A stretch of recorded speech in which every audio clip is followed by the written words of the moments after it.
Bienvenue sur le podcast de l'Église du Plateau. Quel que soit votre parcours de foi jusqu'à aujourd'hui, nous espérons que le message que vous êtes sur le point d'écouter vous aidera à mieux connaître Dieu tel qu'il se révèle dans la Bible et à découvrir la vie qu'il veut vous offrir. On va continuer notre série dans laquelle on est, alors plus ou moins depuis début janvier. Charles nous a fait un avant-goût avec un message sur le jeûne. Et puis la semaine dernière, je vous ai donné un panorama de la démarche générale dans cette série dans laquelle nous sommes. Et dans cette série où on parle d'hygiène de vie spirituelle ou de discipline spirituelle, en fait, l'idée générale, elle est assez simple. C'est de se dire, si on veut être en bonne santé physique ou psychologique, on sait bien qu'avoir une bonne hygiène de vie, c'est-à-dire au niveau de notre alimentation, de faire l'exercice, d'avoir des relations, des temps de qualité avec des personnes qui nous sont chères, avoir un travail qui a du sens, etc., avoir un bon sommeil. On sait que toutes ces choses-là participent à notre bonne santé physique et psychologique.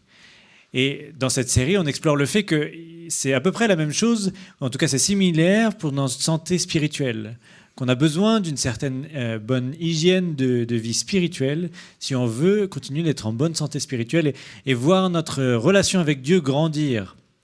C'est-à-dire continuer à lui faire plus confiance, à être plus transformé par lui pour apprendre au jour le jour, progressivement, à mettre en place, à vivre dans nos vies quelque chose qui soit conforme à ce que Dieu veut pour nous.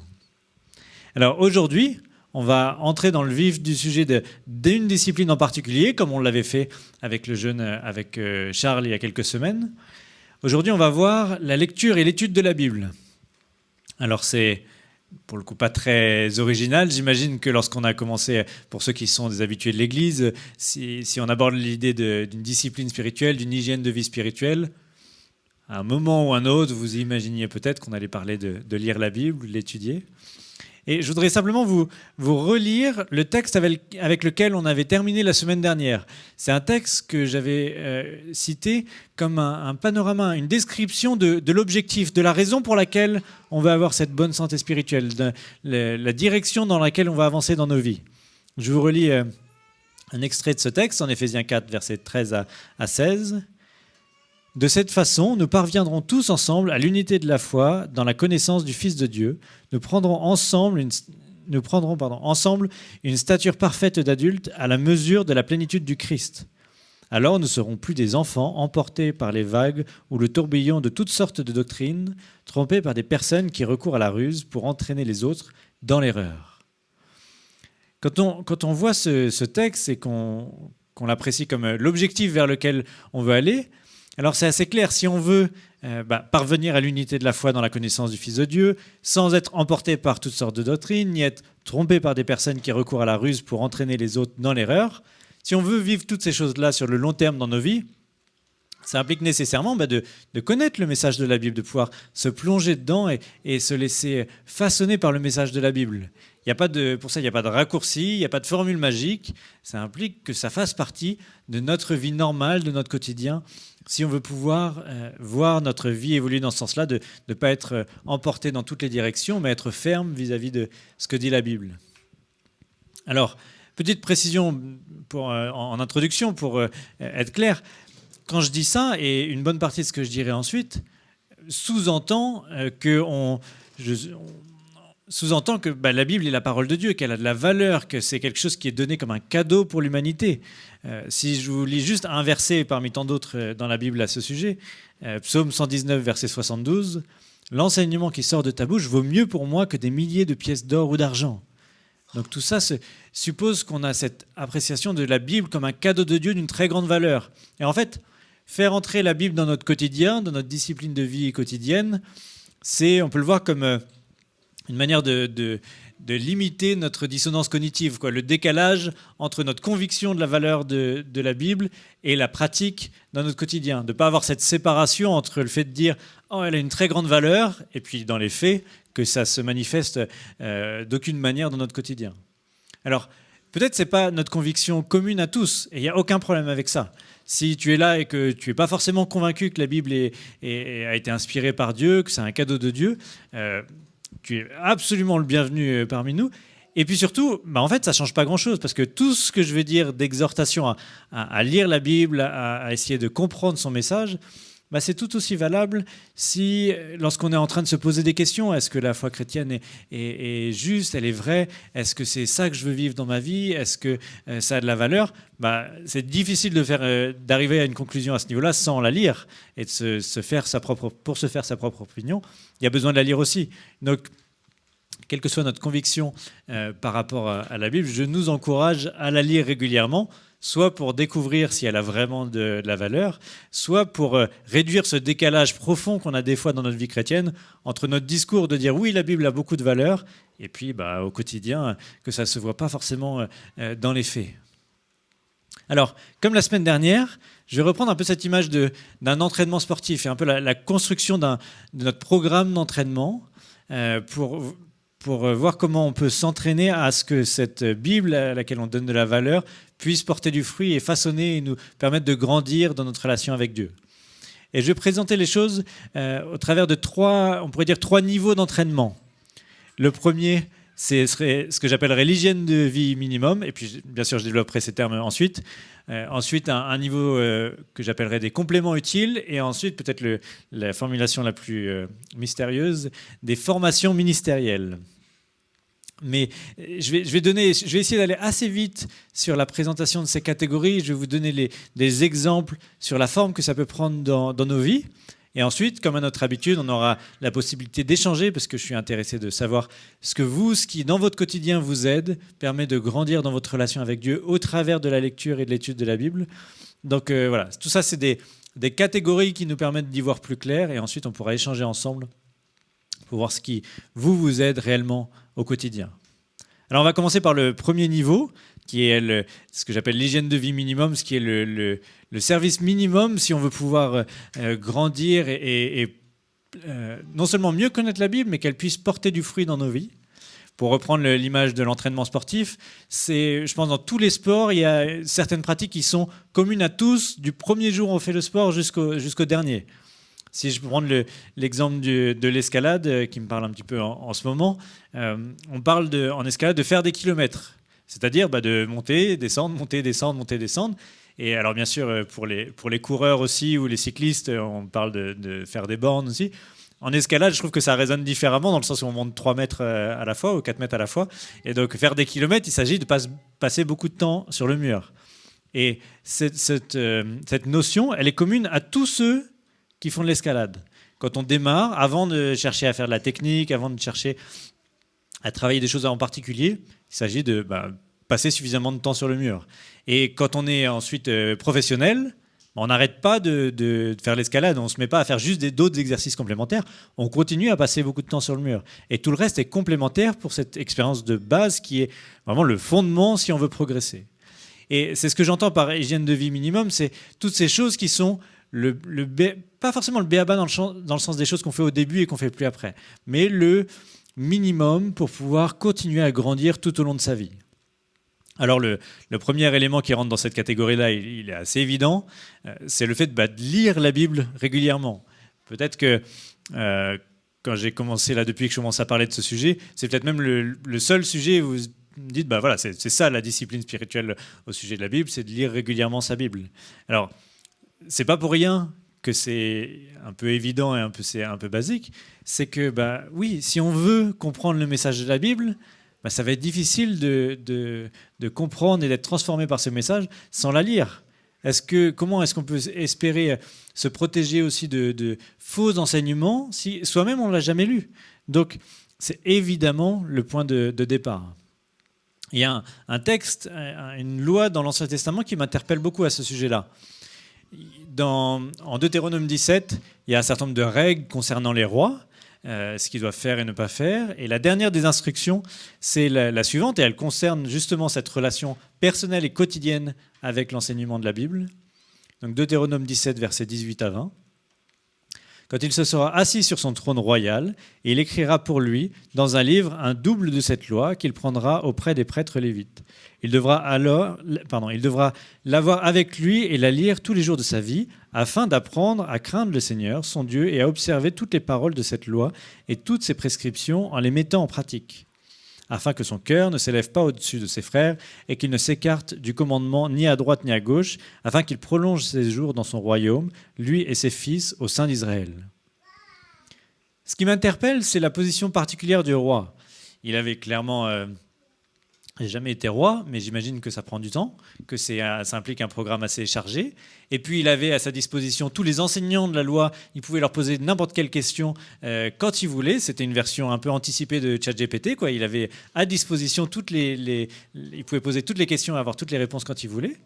Et pourtant, la loi l'obligeait à avoir lui-même sa propre copie qu'il copiait lui-même et qu'il devait lire au quotidien pour être imprégné de ce texte-là. Au-delà d'un texte qui répondra à ses besoins ponctuels quand il y pense, il avait l'obligation d'avoir une relation personnelle et quotidienne avec le texte de l'Ancien Testament, en l'occurrence, et par extension pour nous, pour la Bible. Ça doit faire partie de ce quotidien qu'on ne peut pas remplacer par quoi que ce soit d'autre. Et je sais qu'en disant ça, il y a peut-être des réactions assez fortes en vous, de dire « mais je sais bien, mais c'est pas facile, et je sais que c'est pas facile, et pas de stress, je vais pas faire de sondage pour savoir qui lit sa Bible au quotidien ou qui l'a déjà lu en entier. Je sais que c'est une difficulté. Et je sais aussi que ça peut être une source de culpabilité, de se dire mais si j'en suis là, c'est parce que je lis pas assez ma Bible, etc., etc. Mon message ce matin, c'est certainement pas de nourrir votre sentiment de culpabilité, loin de là, mais au contraire de vous encourager, et peut-être justement de vous encourager à voir un peu plus largement ce à quoi ça peut ressembler. Des fois, on a cette idée de, surtout si on a grandi en église, de dire oui, il faut lire sa Bible. Alors on essaye de lire sa Bible, et puis ça marche quelques semaines, et puis ça marche plus, et puis on culpabilise, et puis on pense à autre chose. Et simplement on essaye sans mettre quoi que ce soit en place qui puisse nous aider à arriver à intégrer la Bible dans notre quotidien. Et je vous encourage à voir peut-être un peu plus largement ce à quoi ça peut ressembler dans votre quotidien, et pas simplement de se dire il faut que je lise la Bible sans trop savoir à quoi ça peut ressembler.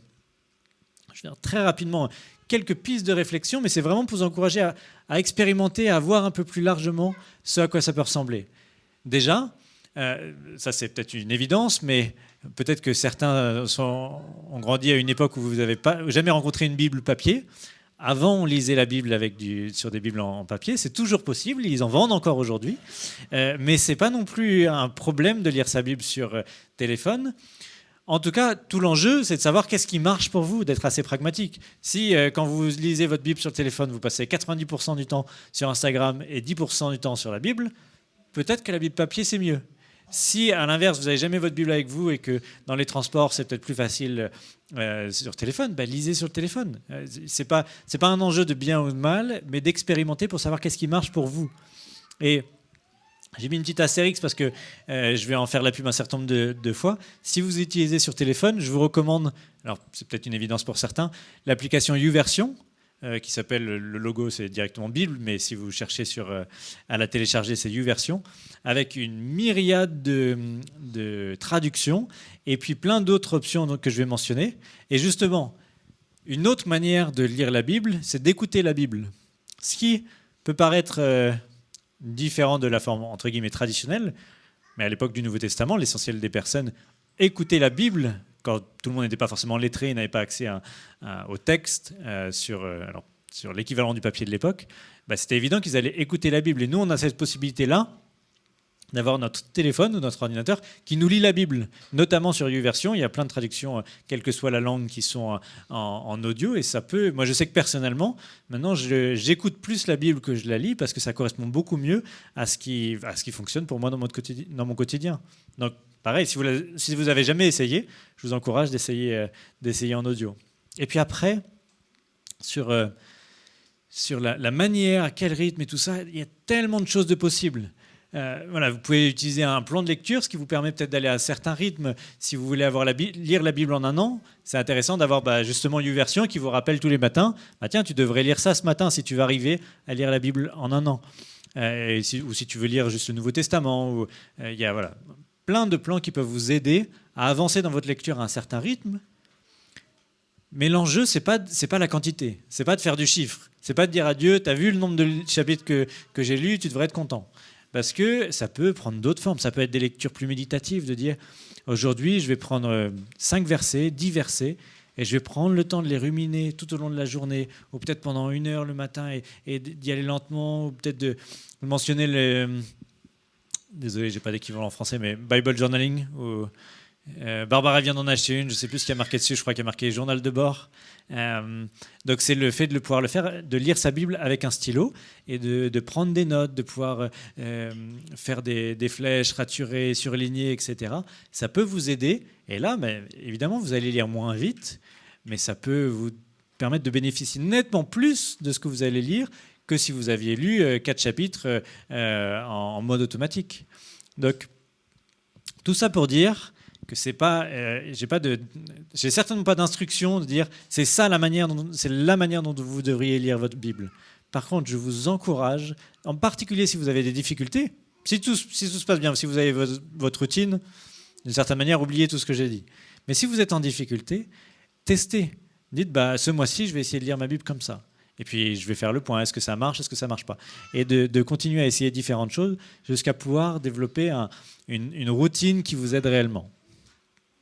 Le deuxième point qui me semble faire partie de l'hygiène de vie minimum, et là aussi c'est assez évident, surtout dans la mesure où on est en train de le vivre maintenant, c'est la prédication. C'est une manière de mieux saisir, de mieux comprendre l'enseignement de la Bible. Et ça a été vrai depuis les toutes premières rencontres de l'Église. Ça a toujours inclus plusieurs éléments, dont l'enseignement de la Bible. Je vous lis en Acte 2, qui est le premier résumé qu'on a de la vie normale de l'Église de Jérusalem, en l'occurrence. Tous s'appliquaient fidèlement à écouter l'enseignement que donnaient les apôtres, à vivre dans la communion fraternelle, à partager ensemble le pain et à participer aux prières. Donc, ça, c'est une description de ce qui faisait partie de ce qu'ils faisaient normalement à chaque fois qu'ils se rencontraient.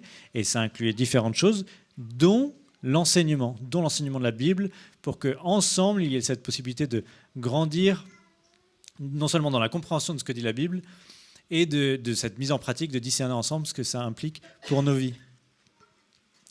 Ariel m'a posé la question il y a quelques semaines, il est venu me voir en me disant « Mais ça veut dire quoi l'Église ? Ça veut dire quoi Église ?» Et c'est une excellente question. Quel que soit notre âge, je pense qu'on pourrait se poser la question. Le terme en fait grec derrière Église, c'est un terme qui décrit de manière générale un rassemblement de personnes. Donc on pourrait traduire par assemblée, communauté, rassemblement.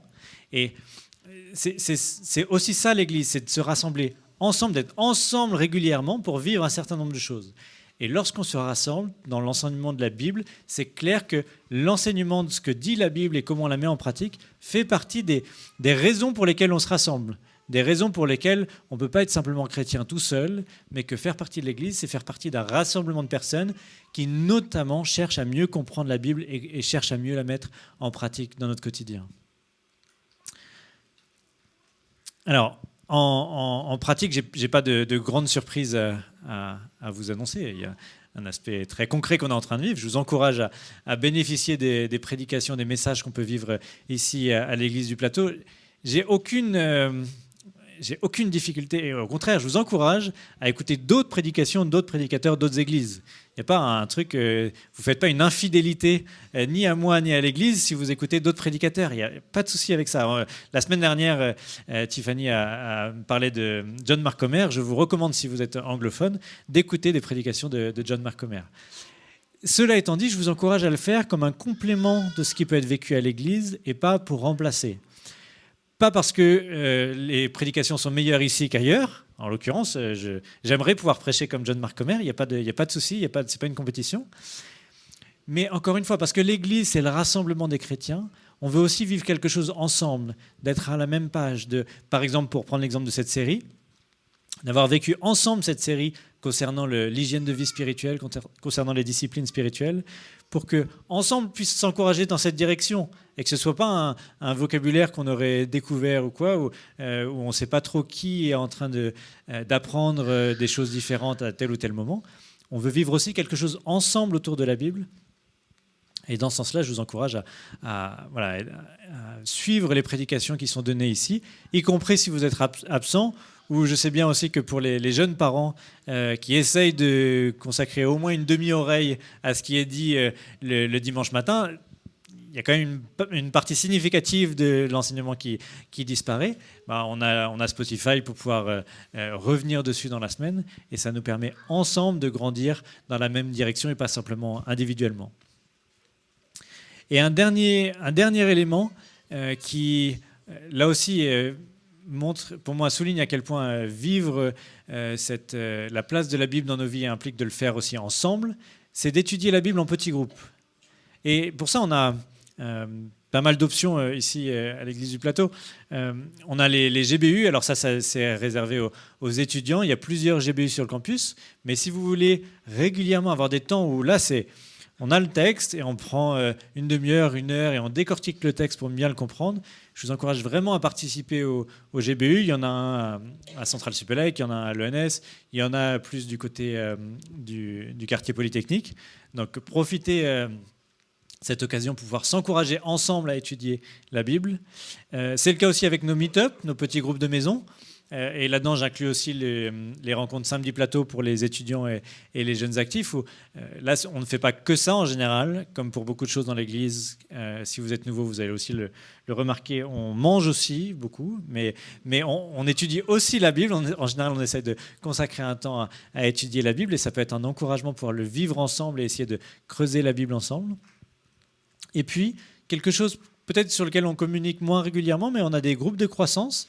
Isaac nous avait encouragé dans ce sens-là pendant la semaine prépa cet été, de former des petits groupes, 2 ou 3, idéalement 3, de 3 gars ou 3 filles qui se rassemblent au rythme où ils veulent, par exemple 1 fois par mois, et qui se challengent à lire un certain nombre de chapitres entre chaque rencontre et qui peuvent en discuter ensuite. Donc voilà, si vous êtes intéressé de former un groupe de croissance, il n'y a pas plus de processus que de trouver 2 autres personnes qui seraient motivées et de le vivre. Si vous avez des questions sur le fonctionnement, n'hésitez pas à venir me voir, à aller voir Samuel ou Isaac. Mais c'est une excellente manière aussi de pouvoir s'encourager à creuser plus la Bible et qu'elle puisse plus nous transformer. Donc voilà, pour ce qui est de l'hygiène de vie minimum, les choses sont à la fois engageantes, mais assez simples. Il s'agit de lire régulièrement, et même à petite dose, mais que ça puisse être régulier, de bénéficier de l'enseignement des prédications en Église, et de pouvoir trouver des occasions, même de temps en temps, en petits groupes, de pouvoir étudier la Bible en petits groupes. Donc, je sais que pour certains, ça peut déjà paraître énorme, de dire ça c'est que le niveau 1. Pas de stress, je vous encourage, quel que soit là où vous en êtes, à dire mais c'est quoi le truc en plus que je peux faire dans cette direction. Si je suis vraiment au niveau 0 et que j'ouvre jamais ma Bible et que c'est un pur hasard que j'écoute maintenant une prédication, à dire c'est quoi l'étape en plus. Est-ce que je peux écouter un peu plus de prédications? Est-ce que j'ai une manière de pouvoir un peu plus lire la Bible et de cheminer comme ça et de voir là où ça vous mène? Il n'y a pas d'obligation. Je ne vais pas, encore une fois, je ne suis pas de la police. Je ne vais pas aller vérifier quoi que ce soit de ce que vous faites. Mais je peux quand même vous dire que si vous espérez grandir dans votre foi, si vous espérez grandir dans votre relation avec Dieu, alors ça n'aura pas lieu, très concrètement, ça n'aura pas lieu s'il n'y a pas une relation régulière avec la Bible d'une manière ou d'une autre. Et à l'inverse, si vous avez cette relation régulière avec la Bible, ça portera du fruit. Et c'est comme, pour reprendre l'histoire d'un entraînement, il ne s'agit pas d'une fois d'aller à la salle et se dire c'est bizarre, je ne vois pas de résultat. Non, les résultats, c'est si vous commencez à le faire régulièrement sur le long terme, vous allez voir que ça porte du fruit. On passe au niveau 2. Donc le niveau 1, l'hygiène de vie minimum, c'est ce qui me semble être nécessaire pour tout le monde, tout le temps. Alors ce n'est pas forcément ce qu'on vit, mais en tout cas, c'est ce qui devrait être le cas, ça devrait être pour tout le monde, tout le temps. Le niveau 2, ce que j'appelle les compléments utiles, j'écrirais ça comme quelque chose, tout ce qui est pour tout le monde, mais pas forcément tout le temps, qui peut être plus ponctuel. Pour reprendre l'image de l'entraînement, on peut avoir besoin, lorsqu'on commence à progresser, dire j'ai un élément de faiblesse dans tel ou tel domaine, j'ai besoin d'avoir un coach qui va me donner quelques séances pour me donner une nouvelle technique que je ne maîtrisais pas, ou peut-être corriger un truc que je faisais mal. Et ça va durer que quelques temps. En tout cas, la partie avec le coach, de prendre juste quelques séances, et ensuite, il faut toute la vie pour le mettre en pratique. Je sais, j'avais entendu, alors ça date, hein, et puis je suis clairement pas expert du domaine, mais j'avais entendu une interview de Tony Parker qui décrivait qu'il avait toujours lancé le ballon d'une certaine manière pour les lancers francs, et puis il savait qu'il allait améliorer ses performances s'il changeait un petit peu sa manière de positionner sa main. Et donc voilà, il a dû avoir un certain nombre d'entraînements pendant quelques temps là-dessus, et puis il estimait qu'il lui fallait ensuite une année d'entraînement spécifique là-dessus pour changer de technique. Mais ça, c'était pas pour toute sa carrière, pour toute sa vie. Le fruit était pour toute sa carrière, mais le travail consacré au changement de technique, lui, il estimait que ça allait durer 1 an. Et donc, c'est pareil avec l'étude de la Bible. On peut identifier soit des points de faiblesse, des choses qu'on n'aurait pas vues et on aurait besoin entre guillemets de cours de rattrapage, soit des choses qui correspondent à un besoin particulier. Par exemple, quelqu'un m'a contacté cette semaine en disant il y a quelqu'un dans ma promo ou un ami qui me pose des questions sur tel sujet de la Bible, je ne sais pas comment répondre. Peut-être j'ai besoin de me former en particulier sur ce sujet-là. Et c'est un complément parce que ça répond à un besoin en particulier à un moment donné. Il y a un exemple qui est frappant pour ça dans la Bible, dans le livre des Actes. Il y a Apollos qui lui, alors qu'il en ait fait l'éloge, il est aussi dit qu'il avait besoin de ce qu'on pourrait qualifier d'un cours de rattrapage, qui n'avait rien de négatif, mais au contraire, ce qui était pleinement pour son bénéfice, pour le reste de son ministère. Je vous lis en Actes 18, versets 24 à 26. Un juif nommé Apollos, né à Alexandrie, était arrivé à Éphèse. C'était un bon orateur qui connaissait très bien les Écritures. Il avait été instruit au sujet du chemin du Seigneur et, plein d'enthousiasme, il annonçait et enseignait avec exactitude ce qui concerne Jésus. Donc jusque-là, le portrait est tout à fait positif. Mais il ne connaissait que le baptême de Jean. Il parlait avec assurance dans la synagogue. Après l'avoir entendu, Priscille et Aquilas le prirent avec eux pour lui expliquer plus exactement le chemin de Dieu. Donc, c'est Apollos qui est présenté comme un modèle, qui est déjà en train d'enseigner. Il est pris à part pour dire, peut-être il y a un manque dans ton enseignement, vraisemblablement autour du baptême de Jésus, peut-être du baptême du Saint-Esprit. Et voilà, il faut un complément ici, et comme ça tu pourras d'autant plus progresser dans ta vie avec Dieu et être une bénédiction pour d'autres. Mais ça, c'était quelque chose dont il avait besoin ponctuellement pour qu'ensuite il soit sur une autre trajectoire. Ça peut être habituel de comparer la Bible à une lettre d'amour que Dieu nous aurait donnée à l'humanité. Et je trouve que l'image a de la valeur dans le sens que c'est un cadeau de la part de Dieu, mais ce qu'elle cache, c'est que pour une lettre d'amour, elle est quand même vraiment compliquée. Ça a été écrit il y a très longtemps, dans des contextes très différents de nôtres. C'est un grand livre avec des genres littéraires très variés et souvent qui nous sont inconnus, dans un contexte historique qu'on connaît souvent très mal. Et c'est normal d'avoir besoin d'aide, c'est normal d'avoir besoin de formations particulières qui nous aident à éclairer certains points qui sont particulièrement difficiles. Ce n'est pas un problème en soi. On n'est pas appelé à être autonome entièrement avec notre relation avec la Bible, mais on a besoin d'aide et de ressources pour pouvoir clarifier certains points. Alors, là, les manières de bénéficier de ces compléments de formation sont absolument infinies. Alors, dans l'Église, on essaye déjà de proposer un maximum de choses, malgré le fait qu'on soit une petite Église. On essaye de vous proposer des formations qui peuvent vous aider. Alors, notamment, Kathleen et Samuel vous proposent une formation à l'évangélisation, dont j'en profite, la prochaine rencontre est la semaine prochaine, il me semble. Donc, c'est tout au long de l'année et vous aide à mieux savoir comment communiquer la bonne nouvelle autour de vous. Je vais relancer dans quelques semaines une formation au baptême ou une formation au fondement de la foi. L'an dernier, on l'a fait. Il y a à la fois des personnes qui étaient déjà baptisées et qui voulaient être au clair sur les bases de la foi, et puis des personnes qui voulaient recevoir le baptême. Voilà, ça, on va le relancer. Donc, si vous êtes intéressés, venez me voir, et puis ce sera de nouveau annoncé dans les prochaines semaines. Et puis ensuite, c'est vraiment aussi à vous de nous dire de quoi vous avez besoin. Comme j'y faisais référence, quelqu'un m'a contacté cette semaine pour me poser des questions et on va pouvoir se voir. Et ça peut être du 1 à 1. Si j'estime que le besoin peut être spécifique, c'est avec plaisir de pouvoir vous accompagner sur certains sujets, pour vous accompagner en 1 à 1. Et puis si je vois que la demande revient de plusieurs personnes, ce sera aussi avec plaisir de construire une formation spécifique pour répondre à des besoins. Donc n'hésitez pas à me dire si vous avez des besoins particuliers pour qu'on puisse vivre aussi les choses ensemble. Mais l'Église ne se limite pas à l'Église du plateau. Il y a plein d'autres ressources aussi à l'extérieur qui peuvent être d'excellente qualité, notamment sur Internet. Là, les ressources sont infinies. Alors, d'autant plus si vous êtes anglophone, alors c'est absolument infini. Mais de plus en plus, on a quand même de plus en plus des bonnes ressources en français. Je vous en recommande 2, pas parce qu'il n'y a que ces 2-là, mais parce que le reste est très large. Mais je vous en recommande 2 qui sont pour moi excellentes. Projet Bible, au Bible Project, qui est donc une traduction qui fait des vidéos très pédagogiques sur la Bible en général. Je vous recommande en particulier leurs vidéos de présentation de livres. Si vous commencez la lecture d'un livre de la Bible, notamment si c'est un livre qui vous paraît opaque, là par exemple si on a fait Ésaïe, c'est excellent de pouvoir démarrer avec 15 minutes de vidéo sur Ésaïe qui va vous éclairer et vous donner un cadre de compréhension avant de vous lancer dans un livre qui est objectivement très complexe à comprendre. Et puis je vous recommande godquestion.org qui est là aussi un site de traduction avec plein de questions. Donc souvent, si vous mettez une question qui concerne la Bible, vous allez voir apparaître dans les premières réponses quelque chose qui vient de God Questions. Et voilà. En général, toutes les réponses que j'ai pu lire sur le site sont d'excellente qualité, donc je vous recommande ce site.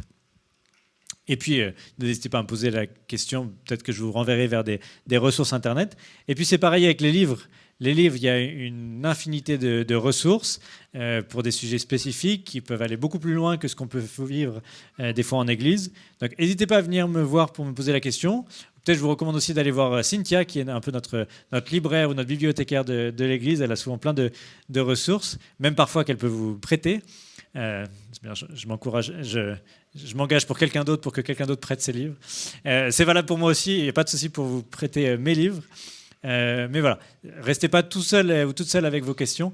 Il y a largement de quoi lire et apprendre autour de nous, mais des fois, c'est un peu impressionnant et on a besoin de quelqu'un qui puisse nous orienter vers la bonne ressource. Et enfin, dernier niveau. Donc, niveau 1 pour tout le monde tout le temps. Niveau 2 pour tout le monde ponctuellement. Et niveau 3, moi, c'est des choses qui peuvent être nécessaires pour certaines personnes à certains moments. Alors, j'ai un peu hésité sur le terme, je ne savais pas trop comment dire. J'ai mis formation ministérielle, ce qui est assez typique de moi d'utiliser un mot trop compliqué pour dire quelque chose de simple. C'est simplement des formations qui permettent de servir particulièrement Dieu. Dieu peut nous appeler à le servir de manière particulière, et alors ça implique de se former spécifiquement pour notre appel, et qui ne serait pas forcément l'appel de tout le monde dans l'Église. Un peu comme pour un sportif qui se formerait pour devenir coach, pour pouvoir ensuite servir les autres. Et ça, ce n'est pas tout le monde qui devient coach, mais pour celui qui veut devenir coach, ça implique de se former spécifiquement pour ensuite former les autres.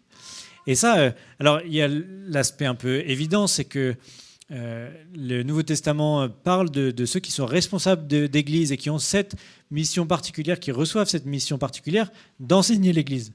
Et donc, dans ce sens-là, il est souligné qu'il est important qu'ils soient capables d'enseigner. Et s'ils doivent être capables d'enseigner, ça implique de se former particulièrement.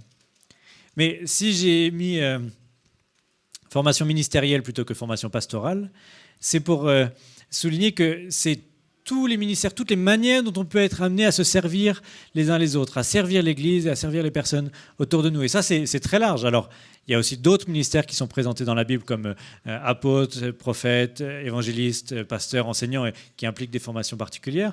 On pourrait étendre au rôle des missionnaires. On pourrait étendre aussi dans l'Église au rôle d'enseigner les enfants, qui peut impliquer une formation particulière. Et puis ensuite, là, c'est vraiment à vous de voir ce à quoi Dieu vous appelle et ce que ça implique. Ça peut être dans votre métier, en particulier ici. Si vous êtes chercheur et que vous voulez être une bénédiction non seulement pour l'Église, mais pour le monde de la recherche en tant que chrétien, ça implique peut-être de se former, de se dire, mais d'après la Bible, qu'est-ce qui est dit sur la création, sur l'épistémologie, comment on peut savoir que quelque chose est vrai, sur l'apologétique, comment on peut peut-être défendre notre foi dans des contextes où elle est peut-être particulièrement attaquée. Mais ça peut être, si Dieu vous appelle à servir dans la louange, peut-être vous former particulièrement sur ce que la Bible dit sur la louange. si vous travaillez dans le social, de vous plonger pleinement dans ce que la Bible dit sur la pauvreté, sur la maladie et sur plein de sujets qui pourraient correspondre à votre ministère particulier dans le social. Ça pour dire que il s'agit de vous encourager à envisager que Dieu vous appelle à quelque chose de particulier et que ça pourrait impliquer de consacrer l'énergie nécessaire pour vous former d'un point de vue biblique. Pas seulement de vous former, par exemple, en tant que chercheur, pas simplement de vous former pour votre recherche, mais de vous former d'un point de vue biblique pour pouvoir être réellement au service de Dieu dans ce que vous êtes en train de faire. Et ça, je vous encourage à voir aussi que ça peut impliquer d'y consacrer du temps, de l'énergie, de l'argent, et que que ça peut être plus engageant que de regarder quelques vidéos sur Bible Project. Donc là, quelques lieux dans lesquels vous pouvez envisager de recevoir ce type de formation. Je mets la FLTE, donc la fac de Vaud, là où Barbara et moi on a fait nos études, là où Samuel est en train de faire ses études. Donc là, c'est un format universitaire assez exigeant, mais qui propose pas mal de formations différentes, en résidentiel, en distanciel, en session intensive. Mais il y a aussi de plus en plus de formations en ligne, soit le soir, soit le samedi. J'en mentionne deux, l'INSETA et Scopus, qui sont deux écoles bibliques comme ça qui proposent des cours suivis, où par exemple chaque cours va représenter peut-être une trentaine d'heures de visio, plus du travail personnel. D'ailleurs, j'en profite pour faire la pub. Je vais donner un cours avec l'INSETA dans les prochaines semaines sur le soin de la création. Donc, par exemple, si vous voulez être particulièrement formé sur le soin de la création, plus que ce qu'on avait pu voir au travers des prédications le dimanche matin, vous pouvez vous inscrire auprès de l'INSETA et suivre, en l'occurrence, une formation d'une 15aine d'heures avec des devoirs pour pouvoir réellement creuser un peu plus ce sujet. D'ailleurs, l'Église, parce que je veux vraiment vous encourager, on veut, avec le conseil, vraiment vous encourager à vous former, et on veut souligner que se former, ça peut aller au-delà de ce qu'on vit ici.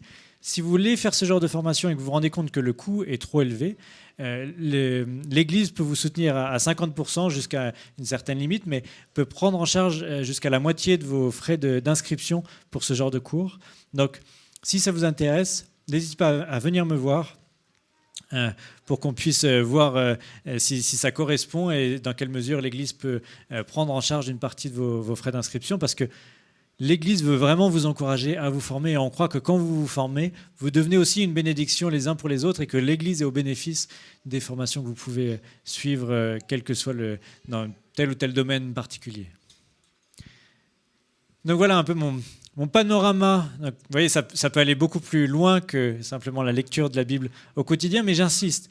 Pour moi, pour revenir au sens de cette série de discipline spirituelle, d'hygiène de vie spirituelle, en fait, j'associe à la discipline de vie ou à l'hygiène de vie spirituelle vraiment le premier niveau.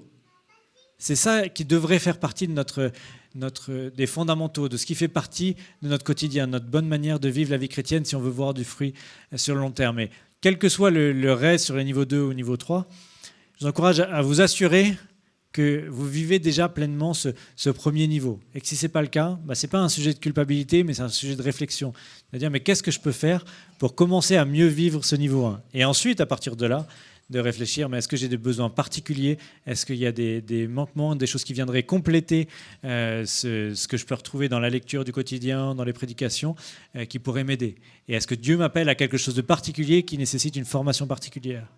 Mais tout ça doit venir ensuite. Ça vient en complément de ce qui est réellement bénéfique dans le quotidien, de lire la Bible, de bénéficier des prédications et de participer à des petits groupes dans lesquels on peut étudier la Bible ensemble. Donc je vais simplement terminer en priant, et puis après je voudrais qu'on échange de voir, mais vous, dans votre pratique, qu'est-ce qui vous aide réellement, et peut-être qu'est-ce qui est particulièrement difficile, pour qu'on puisse à la fois s'encourager les uns les autres, et puis peut-être avoir des nouvelles idées sur ce qui pourrait nous aider pour être plus façonnés par la Bible dans notre quotidien, et que ça puisse nous transformer sur le long terme. Seigneur, merci pour ta parole.